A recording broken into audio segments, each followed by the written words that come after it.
All right. Back about a month late. I mean, some might say month late.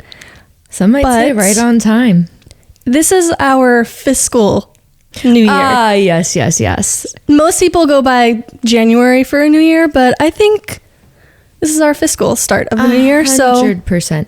And if you compare it to some, feature films in the industry, such as Wicked, we are early. I mean, they're not rolling out their highly anticipated film until Thanksgiving of next year, which I think they started filming 10 years ago, 5 years ago. This is a good point. And it seems like they have all the pieces in line, ready to go. They still need to hold off. So I think they've got a trailer. We had a trailer too. And may I notice that what was it? Nick Viall's podcast with Tom Schwartz and Tom Sandoval. I think there may be some creative plagiarism at play, because it followed a very similar format to ours. Oh, so you're saying they got inspo from our Yes, I think teaser. Yes, 100%. Which I think is a good transition to talk about the fact that you took a break from social media. I did. January was my cleanse. It was kind of unintentional at first. I know a lot of people do that as a New Year's resolution thing. But yeah, I decided after the first week of January that I needed to take a step away from all the TikTok and Instagram and just screen time. And tell listeners what unexpected point of view you were introduced to. Facebook. Yes. So I didn't completely remove myself from social media. So I stayed off of Instagram and TikTok, because those are my two vices that was really eating up a lot of time that I didn't. Yes. Not that I didn't have time. Anyways, so I allowed myself Facebook still, because I'm like, what's the worst that can come from Facebook? It's just a bunch of. And I was enlightened a lot by the Facebook world. See, I would have thought it was more just a diluted version of the classic news stories, but it sounds like there are some hot, controversial takes. I got some hot takes on Facebook. Give us an example. I got a really hot take on the Royals currently, which are in the news. It's hard to find a take I haven't heard, so let's hear it. Okay, well, I actually wrote down the quote because... Oh, perfect. I haven't heard it anywhere else, so she is on to something. Okay. So she said, in her honest opinion, but she abbreviated MIHO. For context, this woman is probably 50s.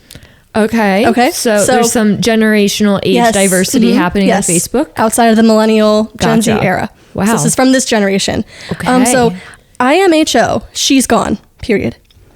Everything toxic they say about number 2, you need to start looking at number 1. There's a cover-up going on. Media distractions. Number 2, alluded to anger issues. He was warning us. #spare. Let that sink in. This feels like Harry Potter when that woman who reads the tea. Professor Trelawney. Yes, when she starts to see something. That's what this is giving. So that post elicited a lot of comments. Okay. A lot of confused comments. Because Does she know something we don't? And I don't think her following on Facebook is really into the royal gossip, so they were all confused because she's using very cryptic language. Number 1, number 2, unless you're not in. I wouldn't even know she's talking about the royals, by the way. Number 1 is William, because he's the oldest. Number 2 is Harry, so she's referring to the princes. 1 and number 2, but without using their name, because Big Brother could be watching her, and 100%. She can't be exactly so cryptic. She's referring to Harry talks about William in his book Spare potentially being aggressive, abusive. I don't know. I didn't read his book, but she's alluding to all of that. I think they had a fight. She's gone. She's referring to Kate. I don't know where she's gone. We know she's gone. Had surgery, so she's out of the spotlight. But she's gone. This is correct. She's gone in a sense. So after that initial post and all the confused comments, she posts again for a follow-up. So this is her next one. Quote, okay. The media is floating the story that her recovery, Kate's recovery, yes, could now take up to 9 months. parentheses, it was a routine abdominal surgery. Hashtag, the writing's on the wall. There is foul play at work here within the royal family. And this woman is honestly, I mean, either she is reaching far beyond the depths that most people can understand, or she's putting something we don't, or it's right in front of our faces and we're not connecting the dots. Well, I mean, guess what? This came from Facebook. So, and she's using critical thinking skills. It's not like she's just saying, she's using source told me. She's not exactly. She's saying, eyewitness, Harry's book says aggression has been noticed in William, and she's gone, and she is gone in a sense. So these don't lack factuality, because she could be onto something. She could be. All this to say, even though I took time off from the more well-known social media outlets, Facebook is still chock full of some really hard-hitting news. Wow. So I wasn't completely out of the loop. No, that was honestly research. You were part of research, and thank you for coming back to us. I am going to ask you though to come back fully into the fold, because I've slowly been infiltrating my way back into Instagram. There's a lot. It's happening. A lot to take in when you've been gone for so long. Yeah, and I was like trying to think about we both were trying to think about, okay, what are the main things we have to cover for January? Yes. And it really, the topics kind of fall under 3 subcategories of all things Taylor Swift, and for me, sports falls under that umbrella, not the other way around. Correct. And then Vanderpump Rules, and then other Pookie and Jet. Just kidding. But I think we should first just do a rundown of things you may have missed. Yes, for January. Okay. Just like a rapid fire. Rapid fire. Rachel Goes Rogue. Rachel Goes Rogue. Are you familiar? No. You're not familiar? No. Oh, okay. So our friend Rachel, formerly known as Raquel Levis. Okay, that's why I thought you were referencing. Came out with a podcast at first. Oh, that's the name of her podcast? Yes, Is unless her podcast that's what called Rachel Goes Rogue. I think so. I think so. I saw she came out with the podcast. She is going rogue, and it's more so it's showing itself to be kind of like a response to every Vanderpump Rules episode. Oh. While also just like... Okay. I mean, no one asks really anymore. No one really cares anymore. No. But it's just like adding an extra little fuel to the fire. Compounded with the Viall files, and Tom Sandoval and Tom Schwartz went on the Viall files. In classic Sandoval fashion, he was 2 hours late to the podcast, which Sandoval was 2 hours late? 2 hours late. They're filming, waiting for him. I thought it was like, no, come on, this has to be a lie. He sits down. Nick Viall is like, why are you 2 hours late? And he's like, dude, come on. Like confusion. He acts confused. And then he tries to say that Nick Viall himself was the one late, which... What? Yeah, like all throughout Vanderpump, it's always been his podcast. I know. No. When Nick Viall was on Tom Sandoval's podcast. Oh, so this is like payback, retribution. Yes. But like all throughout Vanderpump history, I feel like everyone has talked about that's Tom Sandoval's classic defense is turning it on someone else. And like we get bits and pieces, but recently it's so blatantly obvious like how that is his go-to mechanism, even when it just lacks. It just would be so much easier to be like, I'm sorry. And it really wouldn't have been a big deal. So they were already at odds. And then Nick Viall, I'm pretty sure, like afterwards, he released a TikTok that was like signs of a narcissist. And so he openly just is disliking Tom Sandoval. So good for Nick Viall. I usually am like, I don't really care for Nick Viall's take on speaking on behalf of like females, just because I'd rather it be a female. Yeah. But no, this was good. And he proved himself, and he went up a few notches in my book. All right. That's good. Yeah. And it's been clarified that Tom Schwartz did know the whole time. You're a Tom Schwartz apologist. I am. So what is your reaction? I just love the guy, for better or for worse. Oh. I know he's problematic, but he's not as problematic as Sandoval. Yeah. I'm not making excuses for him. I don't agree with the choices that he made, but he's just like a little puppy dog that you just like. I know, but he sometimes plays. You're like, oh, he 100% does. Yeah, but I still just, I love Tom Schwartz. I love me some Schwartzy. Yeah. I mean, I do think he's getting some points because I think it's genuine in this season thus far, like episodes 1 and 2, that he actually recognizes that Tom Sandoval's mistakes are not just like, oh, it's Tom, it's me, he makes mistakes. Because he's like a casualty of his actions. Yeah, so... And has to answer and clean up his mess pretty much. Yeah, to me that's a little bit of growth, I'll give it to him, but not... Like, Katie Maloney did the right thing. 100%. Yes. I'm not saying I want to go marry the guy, but like, he's just... I mean... I'm not quite there with him, but okay. Yeah. All right, what else? So there's that. Then, one of the key things, I'm sorry, the last thing I have to say is that Tom Sandoval made a cringing comparison to the whipped cream scene from Varsity Blues. Do you know what I'm talking about? Yeah. He's like, what can I say? I got caught up. It's like the whipped cream. It's like a girl standing there in whipped cream from Varsity Blues, like as if to explain how he fell into Raquel Levis's clenches. Like, the whole internet was trying to unpack that one. That was a little gross. Ariana Grande, Eternal Sunshine. So Eternal Sunshine, what? That's her new album, Eternal Sunshine.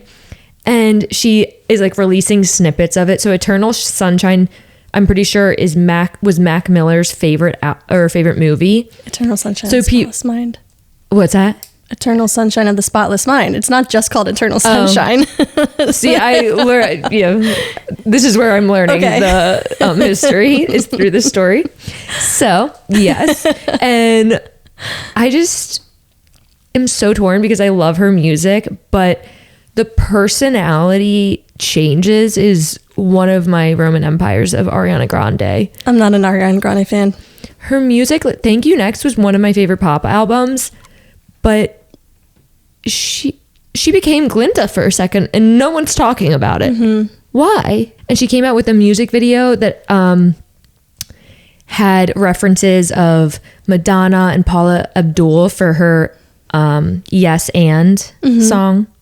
And the whole song is like, yes, and like, why does everyone care what I'm doing? But it's like, girl, you're not just like wearing a funky hat. You broke up a marriage. You have a track record of interfering in relationships. Yeah, I mean, I don't have much to say about her. I'm not a fan of her music. I'm not a fan of her personality. I don't know.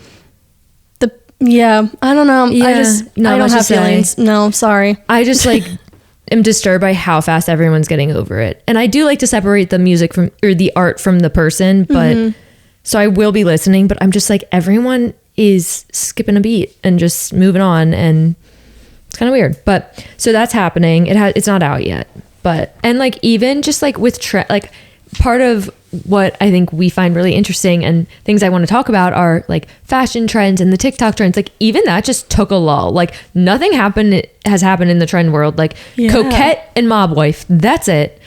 Which I have issues with both of those. I personally am here for the Mob Wife era in the sense that like, I love being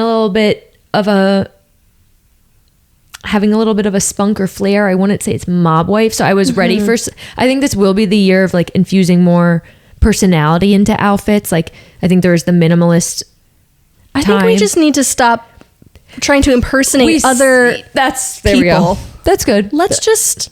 We all don't need to be mob wives. Because to be completely honest, the people who are going to be trying to emulate this mob wife aesthetic are coming clean off the heels of the clean girl aesthetic. Yes. I'm sorry, but you clean girls are not going to be transitioning into the mob wife aesthetic seamlessly, if at all. Because I think in order to be the mob wife aesthetic, you have to know the culture. And also, like...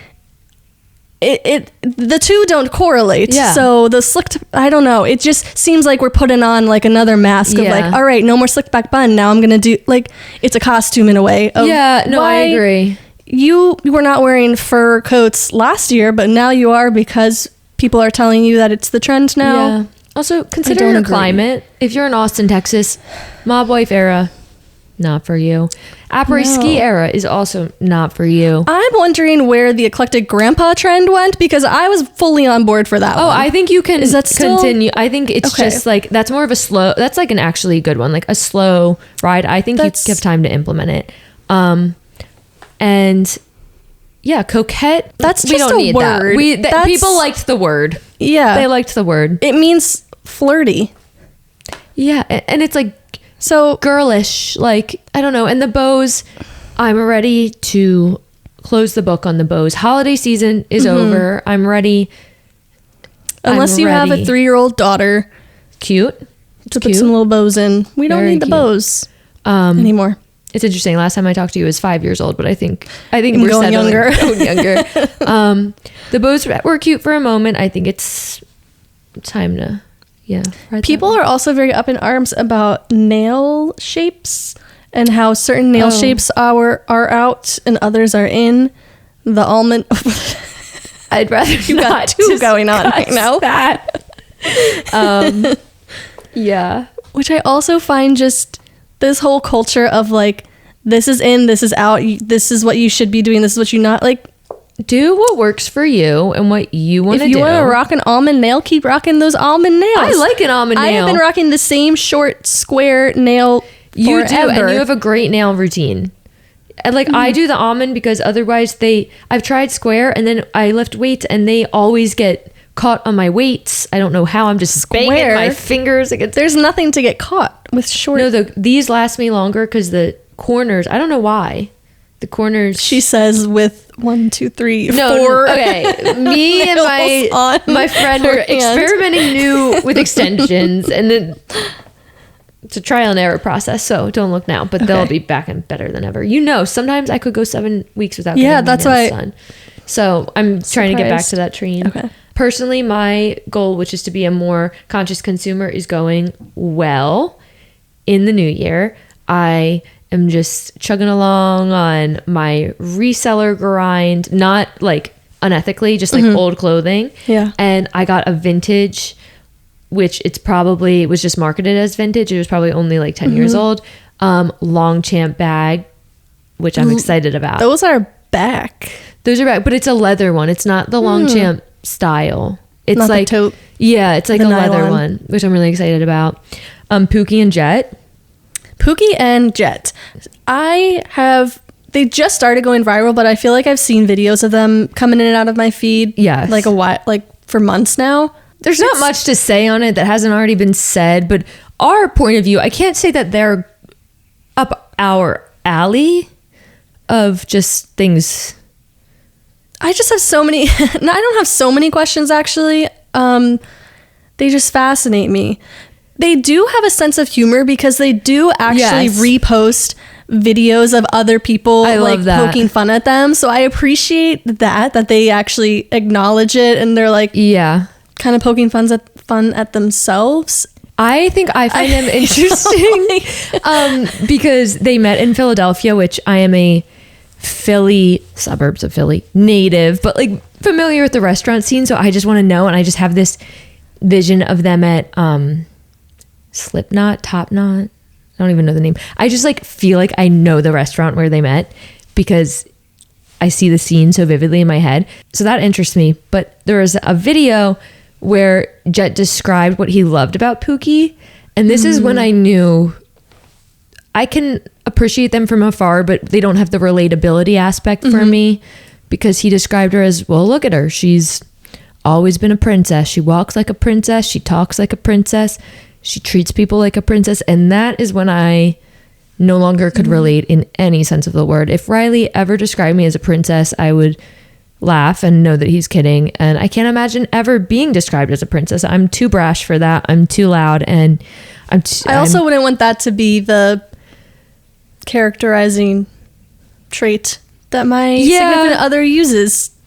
So many other words, intelligent, smart. I don't think he means a harm. Like, I don't think he means anything. It's just not there for me. But I will defend them because I hate this aspect of cancel culture where someone dug up a photo of them wearing a Lady Antebellum t-shirt back when the whole world called everybody them was a fan of Lady Antebellum. Yes. Back when that song, that name was on the radio. Yes. I don't know where in culture it started becoming, we have to pretend no one ever called them Lady Antebellum. No. We can accept it. It happened. It happened. It's wrong. We've learned as a society. She changed her name. It's Lady A. But there was a very long stretch where it was Lady Antebellum. And I don't know why we're pretending to look down on one person who happens to have a photograph of merch that millions of people were wearing. I don't get it. I don't think they need to be canceled. I think they're a couple that we can appreciate. Yes. I definitely think she's probably with him potentially just for the Birkins, which I mean, what woman wouldn't be? I mean, it's easy to love a man who gives Birkins. Yeah. And some new Cartier every once in a while. Yeah. Every other week or so. Mm-hmm. But hey, good for them. And he's like a princess. A genius. Like he was like valedictorian of his class, like went to UPenn business. I was going to say he probably went to Penn. Yeah, he went to Penn. That's why I'm like, yes. He screams. Yes, he screams UPenn. Business. Business school boy. Yeah, 100%. Good for them. Good for them. And yeah. Oh, something that I'm not sure if you are on this side of TikTok. Do you know who Emily Mariko is? Salmon bowl girl. What did you say? Salmon bowl girl. I know who she is, and I know the name so well, but I'm going to be honest, she never comes on my For You page, but I know who she is. She became famous on TikTok because she made this viral like salmon bowl that everybody was obsessed with. Okay. And her feed is mostly her making recipes and food and going to farmers markets and stuff. Okay. And that's pretty much her brand, is just food. And she recently is like in not hot water, but people are kind of like pissed off at her because she released a Emily Mariko tote bag. Okay. And people are pissed because it's $120 and it looks like something you could probably get from Amazon or Old Navy for like $5. It's like a very basic canvas tote bag with like an outside pocket, an inside zipper pocket. The bag itself doesn't zip up, and then it has like her name inside, like Emily Mariko. So people are pissed because it's $120 for a canvas bag. And people are saying that she is like out of touch with her audience and demographic. But then I saw somebody said her demographic, her age group is 18 to 25-year-olds because she makes like easily accessible food. This woman goes to farmers markets every Sunday and is making like only organic food. Yeah. And so I'm wondering what 18-year-old has the means to actually emulate Emily Mariko's food. Okay, this is where it is for me, not knowing anything. If she markets herself as someone who creates accessible food and then comes out with a bag that was clearly produced and manufactured like in China and slaps her logo on it and makes it $120, that's annoying and hypocritical. And I think that's cause for criticism. Like, I think that's fair. For her to be canceled over it, I don't think that's true. It's just a bad business decision. On the flip side, there are people out there who see a $120 bag that's like promoted in an aesthetically pleasing way, and they'll be suckers for it in a weird way. Yeah. So it's like, I mean, I will say the bag is sold out online. It comes in 2 colors. It's sold out. After you just said that, it made me think people are saying she makes like affordable like food. It's not. Anywhere else, if you buy the stuff that she's buying is expensive. Yeah. And if you were to actually make what she was making, you'd probably spend a lot of money on it. I don't actually think she is targeting a younger demographic and she's not saying like save money by doing this. Nope, she's buying top of the line like organic food. But this is like, so it's not affordable. So if you're able to actually make her meals, you probably can afford a $120 tote bag. But I get a little peeved when if that's her brand, is doing like organic high-end foods, and then she comes out with a tote that's $120. I don't have an issue with that.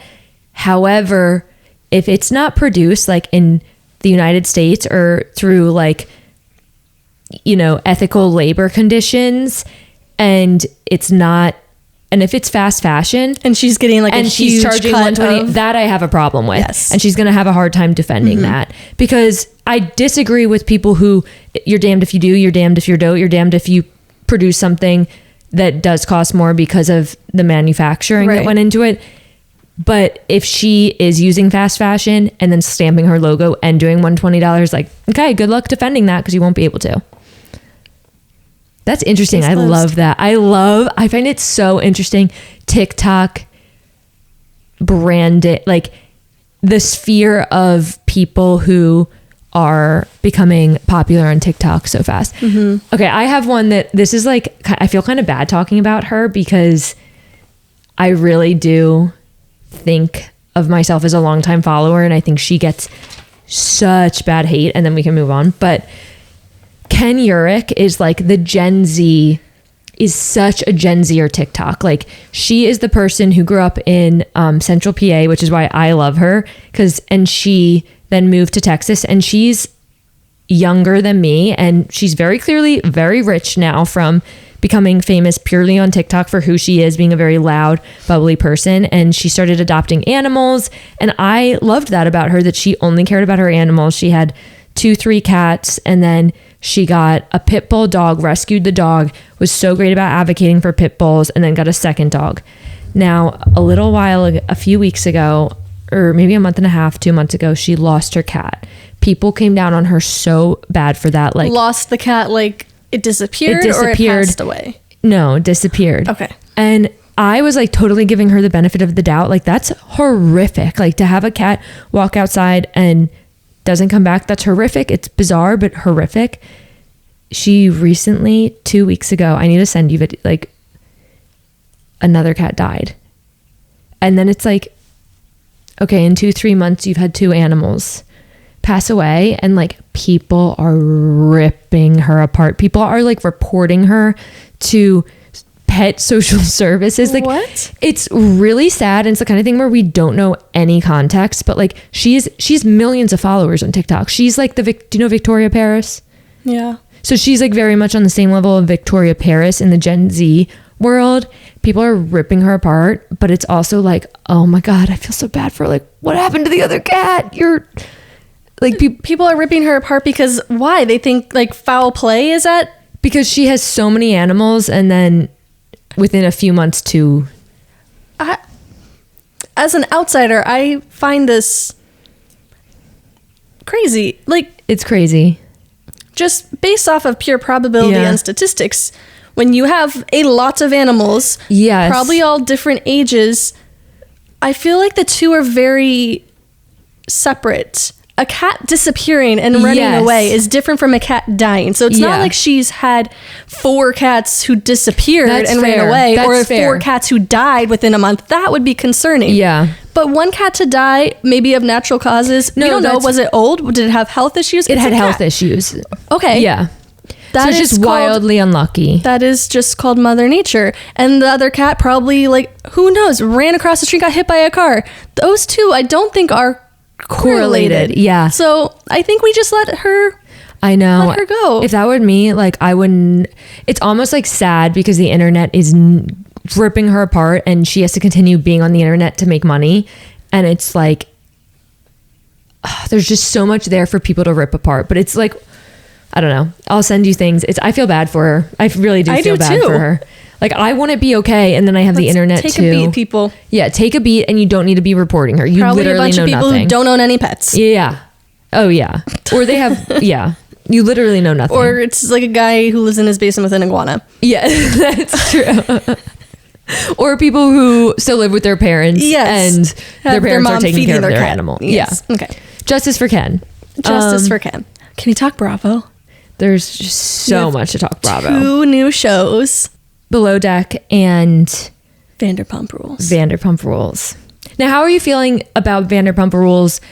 It's been almost a year since Sandoval. We all were feeling it was a little overexposed, saturated. How are you feeling going into it? Excited to just see how they spin it all post where the dust has settled. Yes. So looking forward to seeing that. Yes. Where the lines have been drawn. Yeah. Like, I I think everyone's saying, oh, I'm so over it. You knew this was coming. You knew that they recorded this a month after. Really fast.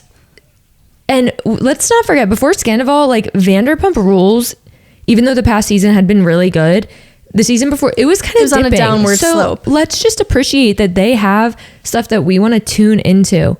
And I think the first episode was very much like setting the scene.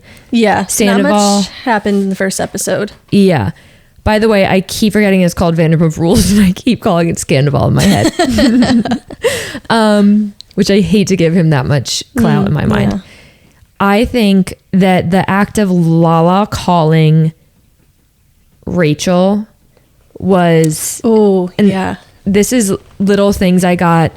This was my own like sixth sense, fifth sense, and also TikTok, because nothing is an original thought anymore, that I think Lisa Vanderpump has an element. She's a producer in the show. I think she has an element where she sits down with someone and says like, we want Rachel back on the show. How are we going to do that in a semi-organic way? And I think that... I don't think they want her back on the show, but I think they need to keep referencing her in order to keep... We know she's not coming back on the show. She can't. Like, said she will not come back on the show. At this point, she hadn't. She was still in the Meadows. I love that we know the name. Like, I love that we reference the name, the Meadows. Like, we know where she is. But I do agree that they definitely still needed to keep some string attached to her. Yes. Like, Lala coming out on the balcony, a camera is there below. Yes. That I was a little like, I get why they had to do it. But overall, the dynamic I find most interesting so far is the Sheena, Lala. They're like sisters, you know, they're really sisters. They're they're raising their children together. And then there's Sheena and Ariana, who have always been best friends. But I think at the end of the day, Sheena and Lala's alliance will be towards each other. And Lala, I think, tries to disguise that many times. And over the years, she's been more upfront. I think now that they're both moms, they have that bond. And I don't think, like you said, their allegiance will be towards each other at the end of the day over Ariana. Yeah. And so Ariana, I mean, we need to talk about the MVP of the season. Anne. God bless that woman. I got some information on Anne. So she has a podcast. Because I wrote down, who is this poor woman? Who is Anne? Anne she's an actor, like aspiring actor in the improv scene. Okay. Something interesting is she's been his assistant since 2020. Wow. So she probably hates the guy, and she is Team Ariana. She has photos on her social media of Team Ariana, like wearing Team Ariana. So she's on Tom Sandoval's payroll? Yeah. But she quit a few months ago. Not soon enough. I know. After seeing that episode, the most recent episode, this poor woman has to be the liaison in the most uncomfortable living situation that I have ever seen. Wild. And she has to text back and forth. I feel like to get permission from Ariana for Tom to have a birthday party, and this poor woman of just... It's wild. I feel like as Ariana's talking to her, she's like too laughing. Weak. I feel like she just seemed like a scared puppy that's been kicked too many times. But you almost need someone that's like not going to take a side to be immediate, like in between. Yes. I want to know what Tom was. I mean, he probably wasn't paying her much. The man is not that well off. She was not being paid enough. But I can tell you that. She was the one getting him groceries and everything during this time. Like, she was his lifeline. Something I found interesting when they showed him working out, I was like, wow, that isn't like, I like going to the gym. So I'm like, I can appreciate this home gym setup. And I'm like, oh, it's because he couldn't leave the house. He couldn't leave the house. Yeah. And he's sober now. Do we believe that he got sober for Rachel? For like altruistic reasons? Yeah. I think he did so because he couldn't go out anyways. And then he's like, this will make me look good if I say I got sober for Rachel. Right, yeah. I don't think it's because I love Rachel so much. I'm going to do this for her. To support her and be that like strong support for because her. I don't know if that came from the show or Rachel Goes Rogue, because Rachel was like, he said he's getting sober with me. then second episode, how do we feel about Ariana's stance? I hate to say it, but I feel as if she is, I mean, I don't want to call her petty because she clearly was cheated on in a very horrific way. Yeah. So I think she has full autonomy to do whatever the hell she wants. But at the end of the day, if you're so unhappy, she is unhappy. Like, this living situation is awful. Yeah. Move out. Yeah. Don't try and be like, I get she wants to make his life more difficult by not being the one to move out, not letting him pay her out of the house. And she doesn't want his life to be easy by he gets to keep the house. How about you both just sell the house and you both move into new homes? Yeah.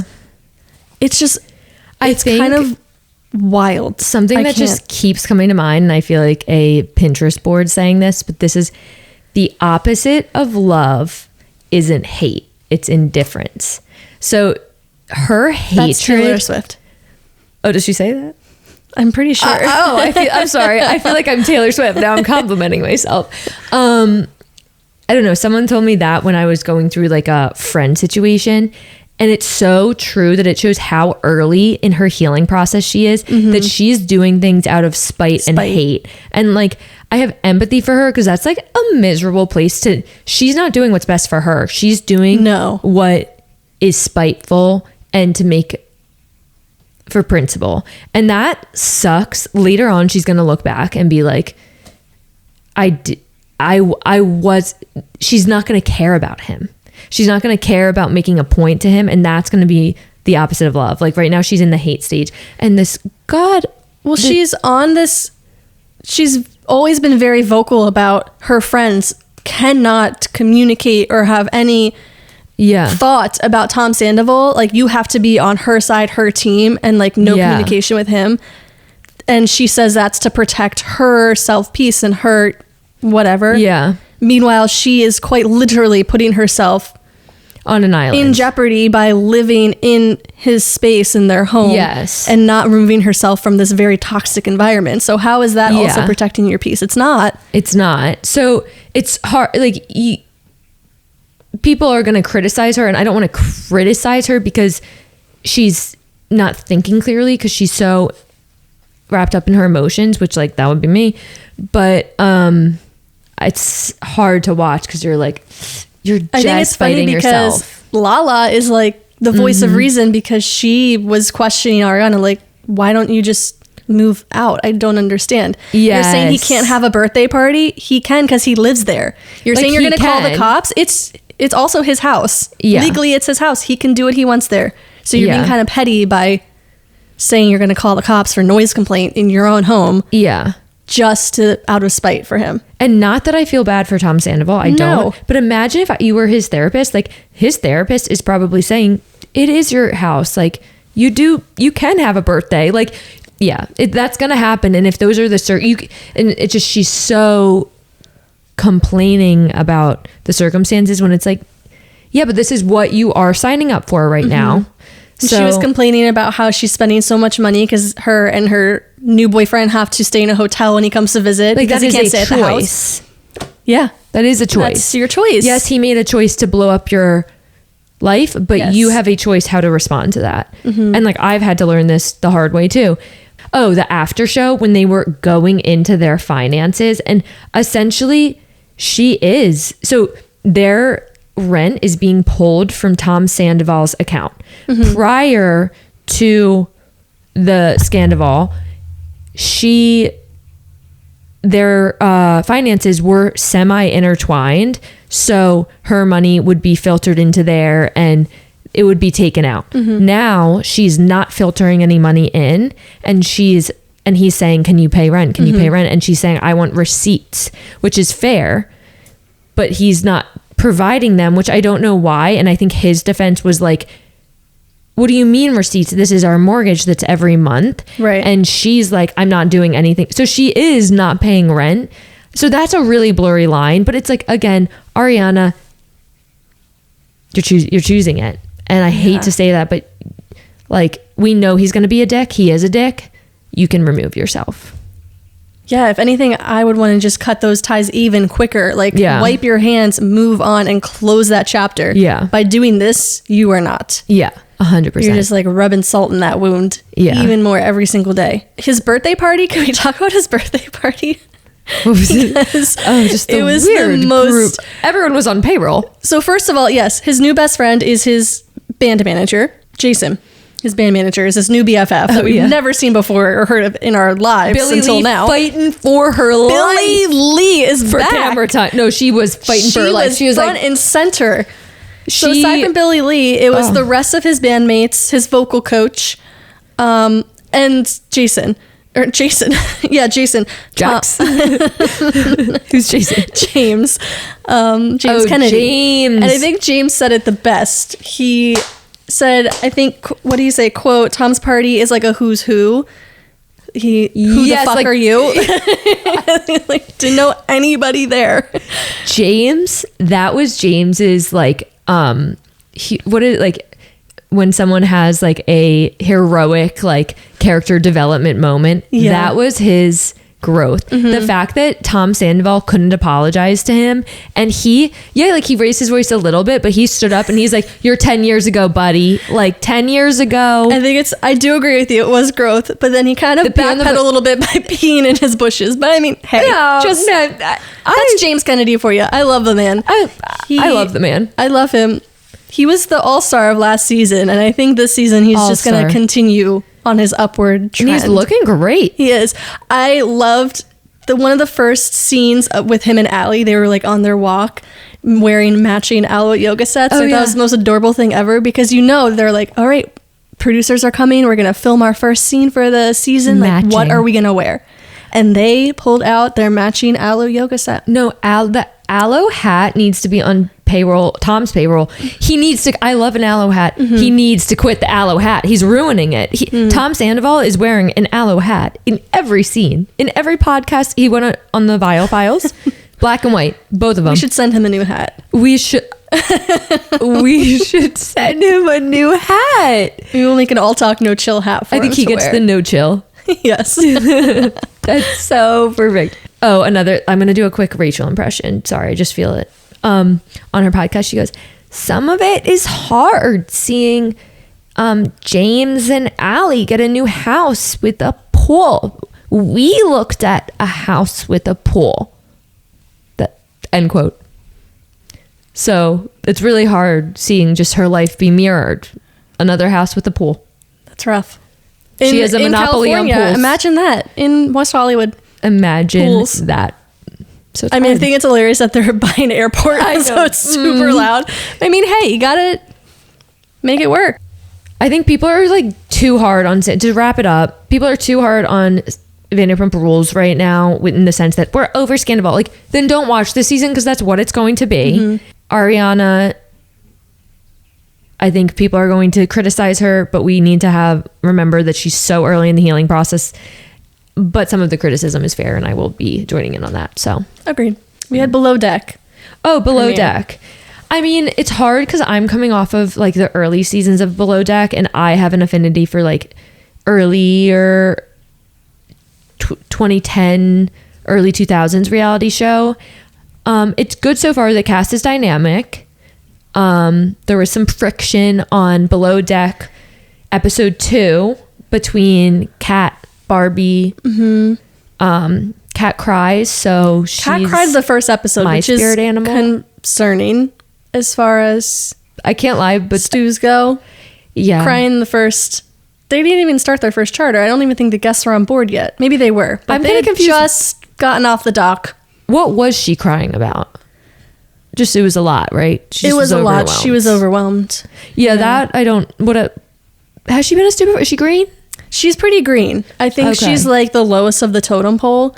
And so she's kind of like, she doesn't do like service or one or the other. She's kind of go-between and just does whatever anybody tells her to. So, I mean, sure, you can get overwhelmed. I think she's buck up. But let's not remember, in early days of Meg and I working together, I was absolute lowest of the totem pole. No one really was thinking about me that much, yet every day I walked in and I thought everyone's like ready to cry. Emma's here. She's going to drag the ship down. And one day, Meg, who at the time was in a leadership position, was checking me in, and nothing about her said, I'm open for crying. I'm a shoulder to lean on. And I started crying and said, I feel like I'm the weak link. And to which I was met with I remember that. Genuine and utter confusion, which was the perfect response, because I wanted someone to be like, you're literally fine. You knew. What? And then I was able to turn it around. So maybe this is just her moment. Kat will have a comeback. Yeah. To be like, don't cry, but it's okay. You're fine. You just got to learn and pick it up. Yeah. I think Frasier said something along those lines. Yeah. Or he said something like, she's not going to last. Which is probably more accurate. Yeah. Okay, so I didn't completely finish the episode. What happened with... Kat was trying to figure out if Frasier said something to Barbie. Yeah, and Ben is just stirring the pot. Freaking Ben. I mean, he's just trying to get... So... Frasier mentioned to Ben while they were still on their like beach whatever, he just mentioned Ben in passing, like, I think Kat is having some issues taking direction from Barbie, because Barbie is more experienced and she knows what she's doing, and it sounds like Kat is just a little bit uncomfortable like taking direction from her. And that's all he said. Ben, being little mouse that he is, goes back to the boat, and after the guests go down, Ken and Barbie, oh my God, are sitting outside, and Ben goes and says, I heard Kat was talking about you, and starts stirring the pot. So then the next day, Barbie and Kat are like in the stew mess or something, and Barbie mentions to Kat like, hey, next time you have an issue with me, I'd rather hear it from you than hear it through the grapevine and gossip. And then Kat was like, what do you mean? Like, literally the only person I told was Frasier, and I don't know why Frasier would go telling Barbie to make promotion. So I just missed the scene when he told Ben. So then Frasier is now pissed off at Ben because why are you making drama between my crew? Okay.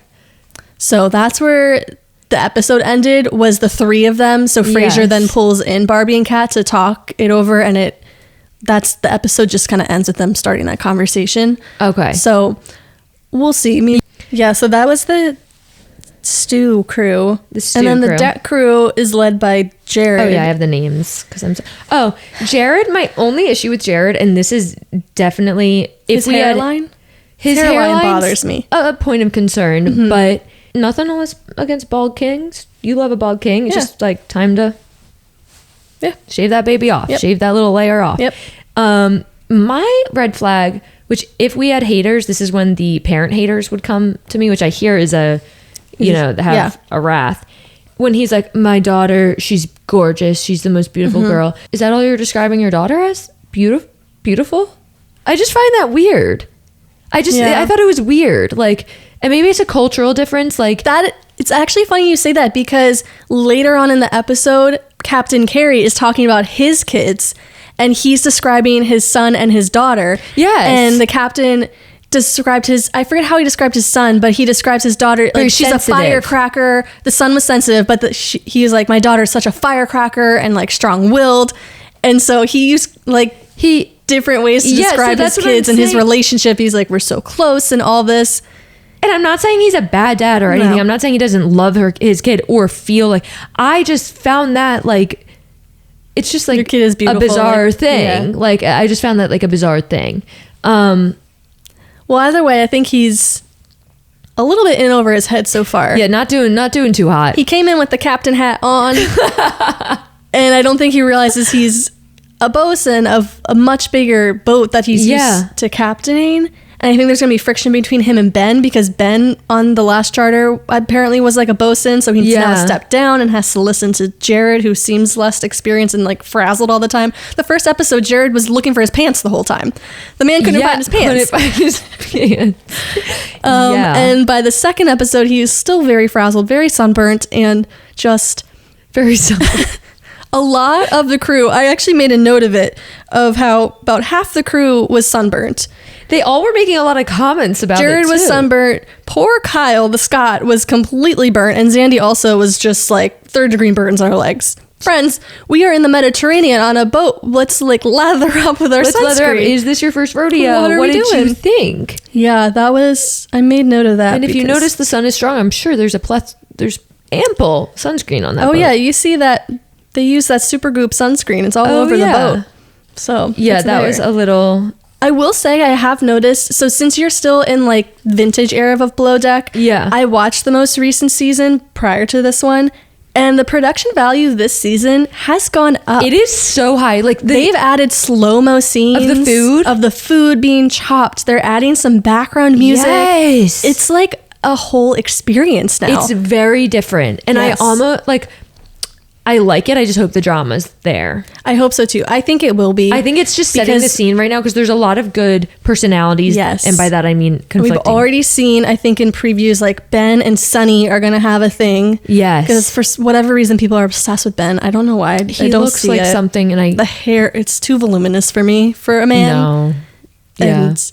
I just need a normal head of hair on a guy. I don't need the... No, it's too much. Locks. But I think there's going to be good romance, some good drama. Love over romance. And Jill Zarin is going to be... I'm excited for that. I'm so excited for her. She loves some screen time. I'm honestly surprised that... I mean, they haven't had many other, like, Bravo celebrities on Below Deck that I can think of that stand out to me. Because I wonder, usually Bravo celebrities are so wealthy that it's like, if they want a vacation, they want to have the privacy. Yeah, but I feel like this could also be such a great opportunity for a crossover for like... Or like old Housewives on pause. Yeah. Perfect opportunity. Bring them in.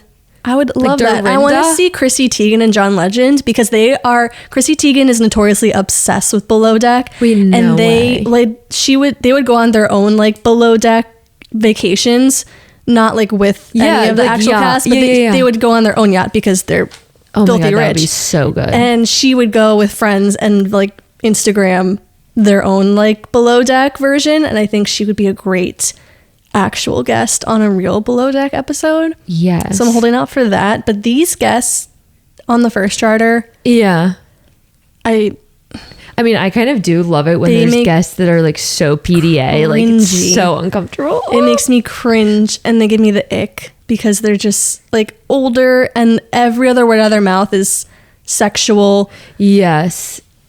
And I just need to have confessionals so with uncomfy. Guests. Like I want to know like what the arrangement is going into the trip. Like, see, I don't think, but that takes away. I know it's from just, Below Deck. Yeah, it's not about the guests. I just want to know for like background information. Like, do they know? I think they're promised certain times from, I looked it up on Reddit, like these are the times we'll be filming you, like, you know, when they go in their rooms, but then otherwise it's supposed to be very private so that they're still able to get a vacation out of it. Well, then the newlywed couple in the hot tub, the second night, like hooking up, they probably should just waited for the cameras to go down. I know. Because that's not something I would really wanted to see or needed to be privy to. I mean, I think she was out of it when she was like, I think I want more wine or maybe water. And then someone said, yeah, definitely maybe water. Yeah. If someone said that to me, I would be like, come on, Emma, like put yourself to bed. And like, if I was on a show like that I knew cameras were going to be everywhere, I'd want to be on my best. I know, but there are some people who just truly don't have any inhibitions in this life. True. And I think those were pretty much the main things. I actually was thinking about this the other day about how in January, just like as a whole, we're part of like a text group with one other friend, and how the three of us collectively, without actually like vocalizing it, all just kind of decided like, no, we're just going to let this lie. We're going to let this group chat fizzle out for the month of January because we all need our space. Hibernation. It was hibernation. We all collectively agreed on hibernation. Yeah. And then we circled back in February. Didn't skip a beat. So that's how this podcast feels. We kind of went into hibernation for a bit. Now we're back.